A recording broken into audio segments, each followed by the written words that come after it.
आइए स्टूडेंट, शुरू करते हैं हम लोग आपके प्रोटोजोआ टॉपिक की बात करते हैं।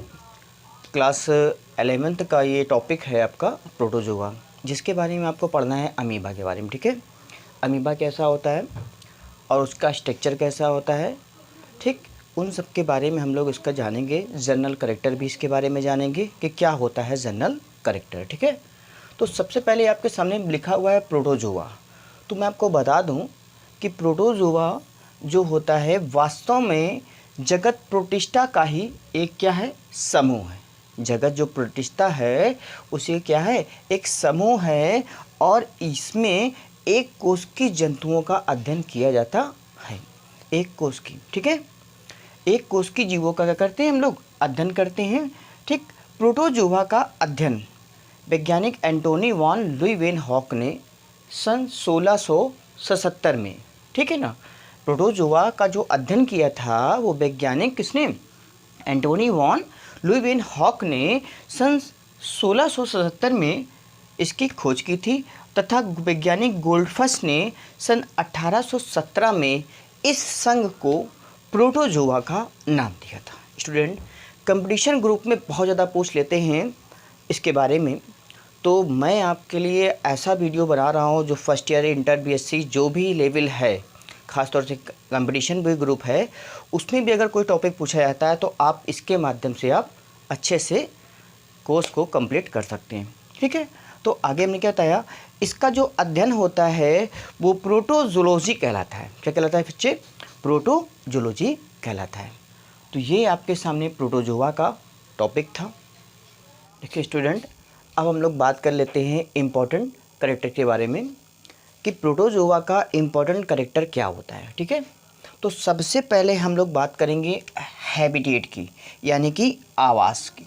ठीक, आवास के बारे में जानेंगे कि क्या है प्रोटोजोआ का आवास, अर्थात रहता कहाँ है प्रोटोजोआ।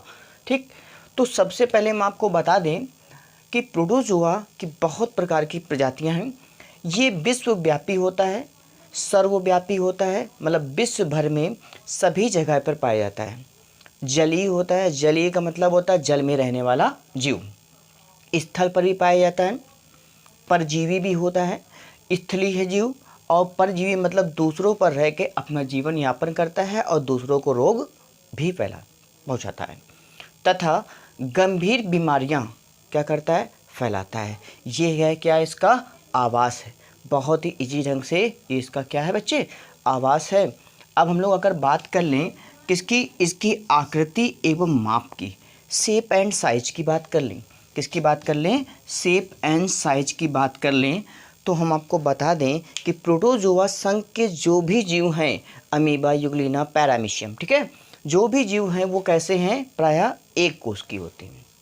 कैसे होते हैं, एक कोष के होते हैं, और ये रंगहीन, गोलाकार, कमा अंडाकार, कमा स्लीपर के आकार का, यानी चप्पल नुमा रचना में होता है। देखा होगा आपने, पैरामीशियम स्लीपर के आकार का होता है, गोलाकार, अंडाकार और चप्पल नुमा अनेक प्रकार की आकृति के रूप में इनका क्या होता है, शेप एंड साइज होता है। ठीक है, प्रोटोजोआ संघ के अंतर्गत जो जीव आते हैं उनकी अनेक प्रकार की आकृतियां होती हैं। ठीक, उसके आधार पर इनको अलग अलग भागों में बांट दिया गया है। ठीक है, अब अगर हम बात कर लें इसकी बॉडी के स्ट्रक्चर की बात कर लें, यानी कि शरीर की संरचना की बात कर लें, जो आप देख रहे हैं बॉडी स्ट्रक्चर, बताएंगे प्रोटोजोआ संघ के अंतर्गत जो जंतु आते हैं, इन जंतुओं का जो शरीर होता है वो कैसा होता है, जीव द्रवी होता है, जीव द्रव भरा होता है, और जीव द्रव से बना हुआ एक स्तर होता है। इनका जो जीव द्रव होता है वो कैसा होता है, एक केंद्र की, मतलब एक केंद्रक हो सकते हैं अथवा बहु केंद्र के, अर्थात बहुत सारे भी केंद्रक हो सकते हैं। तो ये था इसके बॉडी ऑफ स्ट्रक्चर का, किसका आप पढ़ रहे हैं, प्रोटोजोआ के बारे में। ठीक है, तो अगला इसके चौथा नंबर बताते हैं हम आपको।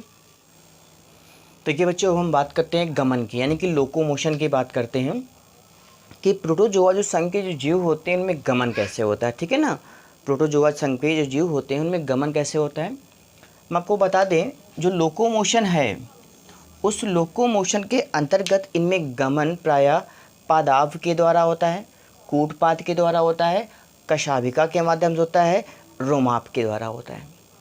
ठीक है, तो इन सभी के द्वारा गमन होता है। हम आपको बताएंगे रोमाभ जो होता है वो सीलिया होता है, ये पैरामीशियम के चारों ओर पाया जाता है। ठीक है। कशाभिका युगलिना देखा होगा आप लोगों ने, एक लंबी सी ऐसे धागे नुमा रचना लटकी होती है, उसको बोलते हैं कशाभिका यानी फ्लैजिला। ठीक है। उनके द्वारा कूटपाद आपको पता है, ठीक है ना, अमीबा में। ठीक है। तो इन सब के बारे में अभी डायग्राम बनाऊंगा तो आपको बताऊंगा कहाँ पर किसके द्वारा कैसे गमन होता है। ठीक। अगर हम पोषण की बात कर लें कि प्रोटोजोआ संघ में जो भी जीव आते हैं वो पोषण कैसे करते हैं और पोषण करने के बाद पचाते कैसे हैं, पाचन की क्रिया कैसे होती है, तो न्यूट्रिशन एंड डाइजेशन।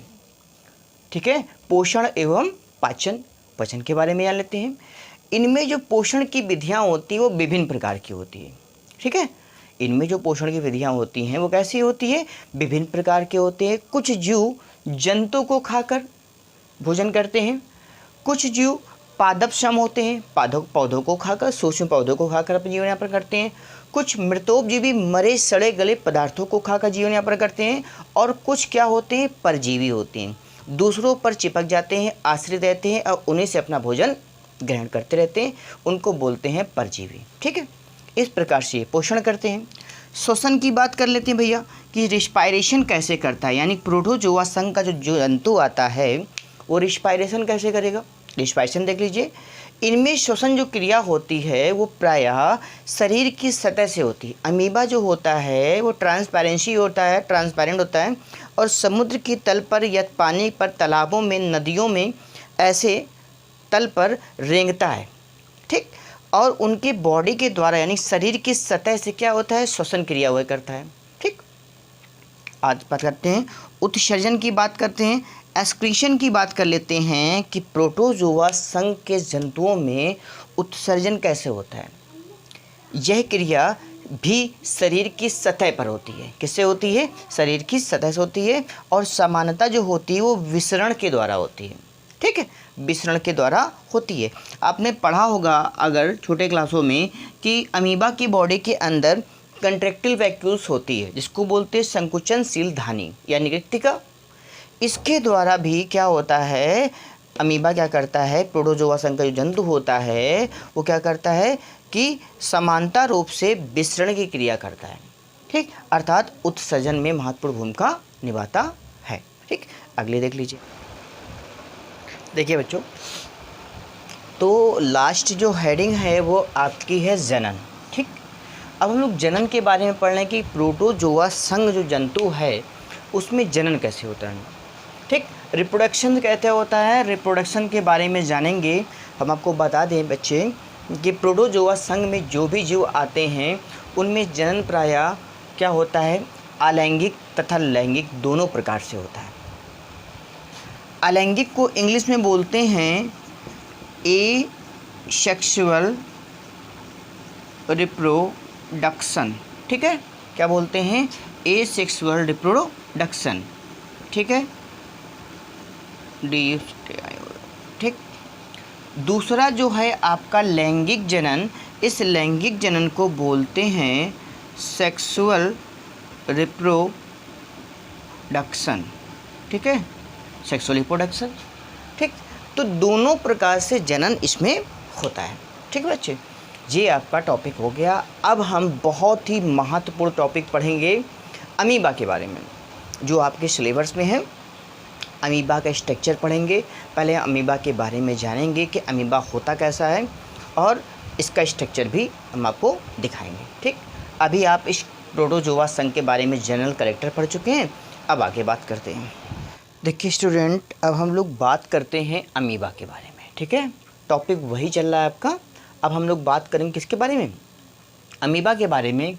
ये टॉपिक आपके सामने अमीबा लिखा हुआ है। तो हम आपको बता दें, सर्वप्रथम 1755 में रोसेन वॉन रोसेनहॉफ ने इसकी खोज की थी।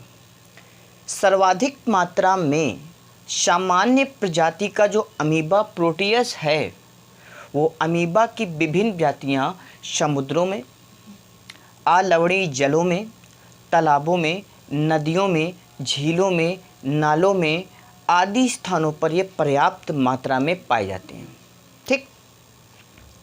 अमीबा जो होता है, जो जीव है एक कोष के, इसको हमने कहा है, ये प्रायः शैवाल, बहुत ही सूक्ष्म जो शैवाल होते हैं, उनके जो बीज होते हैं, स्पोर्स होते हैं, शैवालों तथा जीवाणुओं क्या करते हैं, भक्षण करते हैं। भक्षण मतलब उसे खाते हैं और अपना जीवन यापन करते रहते हैं। अब हम लोग इस अमीबा का स्ट्रक्चर देख लें। अमीबा आपके सामने ये दिख रहा है, ये अमीबा है।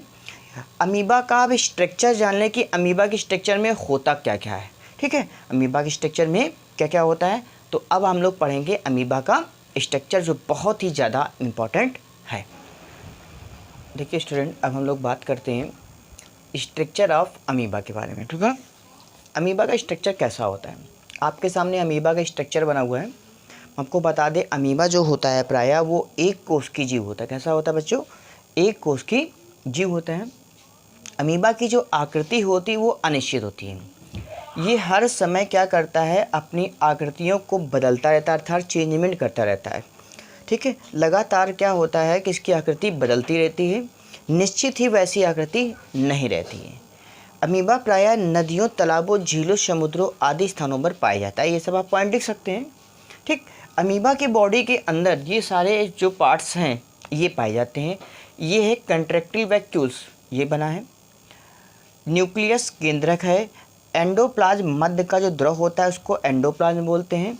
एक्टोप्लाज्म किनारों पर होता है, एक्टोप्लाज्म कहलाता है।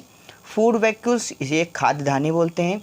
और कंट्रैक्टाइल वैक्यूल्स के चारों ओर, ये देख रहे हैं आप, ये कंट्रैक्टाइल वैक्यूल्स के चारों ओर माइटोकॉन्ड्रिया का ग्रुप होता है, अर्थात जिसको बोल सकते हैं हम लोग झुंड। माइटोकॉन्ड्रिया क्या होता है, ग्रुप होता है। ये लिखा है माइटोकॉन्ड्रिया। ठीक, अब इसके बारे में आपको बताना है। आप अपने मन से बताएंगे कि क्या होता है। इसको बोलते हैं प्यूशुपोडिया, यानी कि कूटपाद। ठीक, इसी प्यूशुपोडिया के द्वारा क्या करता है, ये गमन करता है, अर्थात लोकोमोशन करता है। ठीक है, तो इसके बारे में थोड़ा हम लोग डिटेल से जान लेते हैं, एक एक पॉइंट्स के बारे में जानेंगे। ठीक, आपको चित्र में देखना है और इस चित्र के अंतर्गत एक एक पॉइंट्स आपको मैं बताते चलूँगा, ध्यान दीजिएगा।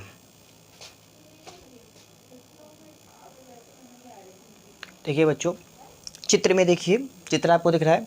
चित्र में आपके चारों ओर, चित्र में चारों ओर देख रहे हैं कि एक पतली लेयर है। ठीक, जिसे हम लोग क्या कह रहे हैं, प्लाज्मा लेमा। क्या कहते हैं, प्लाज्मा लेमा बोलते हैं, जिसे जीव कला कहा जा रहा है। अमीबा के चारों ओर एक पतली सी झिल्ली देख रहे हैं, इसको हम लोग बोलते हैं प्लाज्मा लेमा। ये प्रायः पतली जीवकला होती है और किनारों पर इसके क्या भरा है, क्या देख रहे हैं आप, द्रव भरा है। इस द्रव को हम लोग क्या कह रहे हैं, एक्टोप्लाज्म। चित्र में देख रहे हैं ना, इसको क्या कहते हैं हम लोग, एक्टोप्लाज्म कहते हैं। प्लाज्मा लेमा की जो आकृति होती है वो लगातार क्या कैसी रहती है, बदलती रहती है।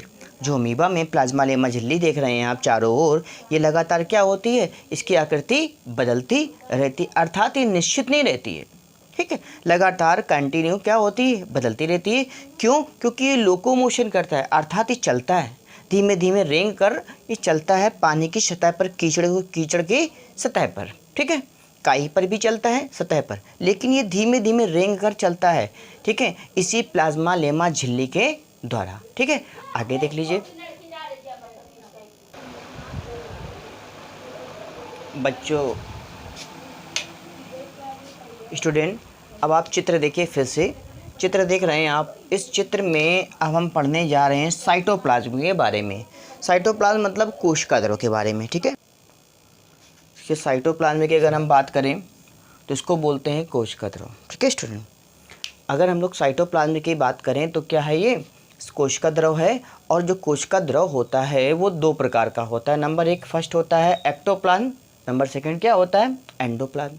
दो प्रकार के द्रव आपको अमीबा में दिख रहे हैं, एक्टोप्लाज्म द्रव दिख रहा है आपको और एंडोप्लाज्म द्रव दिख रहा है। तो मैं सबसे पहले बात कर लूँ एक्टोप्लाज्म की।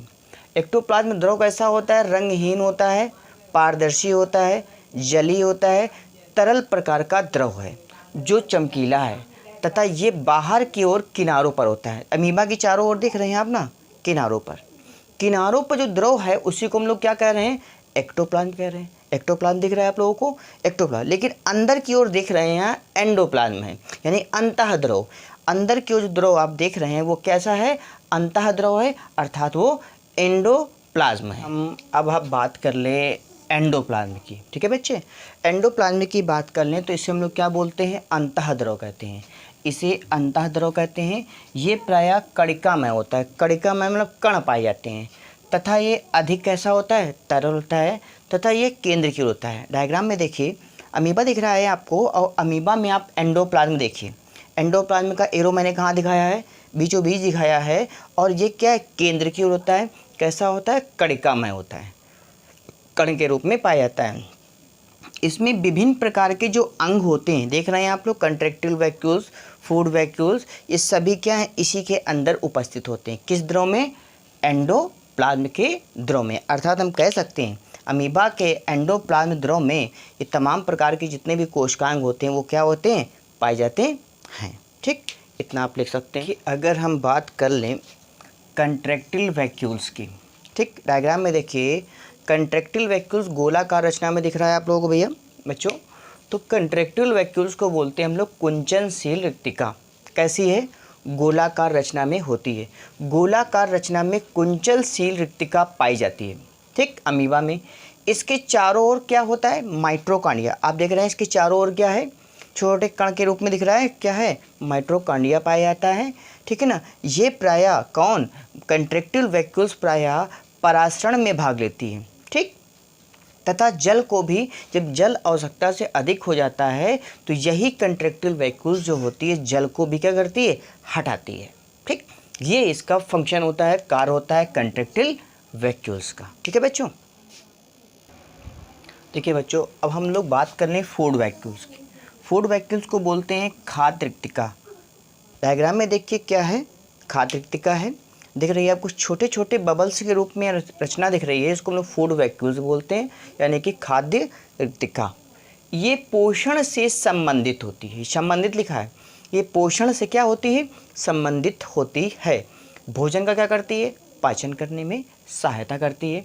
भोजन का पाचन जब कर लेती है, ये करने के बाद ये शरीर से क्या करती है, बाहर हो जाती है, बाहर होकर फट जाती है और समाप्त हो जाती है।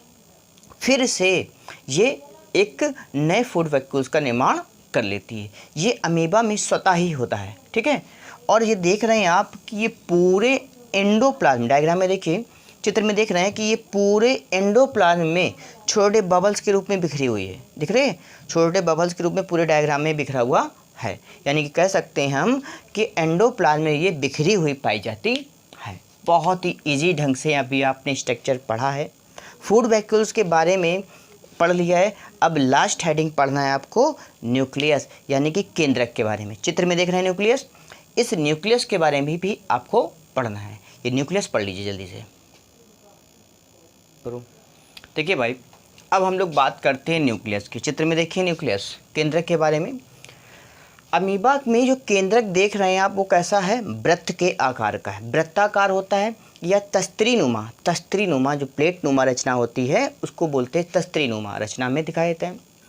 इस केंद्रक के अंदर क्या भरा होता है, केंद्रक द्रव। कोशिका के अंदर कोशिका द्रव, केंद्रक के अंदर केंद्रक द्रव भरा होता है। ये लिखा है मैंने बोर्ड पर, केंद्रक द्रव भरा होता है।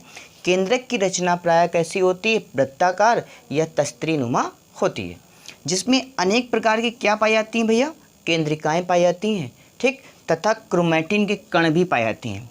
जो अमीबा का स्ट्रक्चर देख रहे हैं इसमें आप केंद्रक देख रहे हैं, इसी केंद्रक के अंदर क्या होता है, क्रोमैटिन के छोटे कण भी पाए जाते हैं बच्चे, और केंद्रिकाएँ भी पाई जाती हैं। ये अमीबा का स्ट्रक्चर आपका कंप्लीट हो गया। तो बहुत ही इम्पोर्टेंट है, आप लोग चैनल को सब्सक्राइब कर लीजिए, लाइक करिए, जिसको ज़रूरत है उसको शेयर भी करते चलिए, ठीक है। तो आप लोग का ये टॉपिक यहीं पर समाप्त होता है। आज के लिए इतना ही।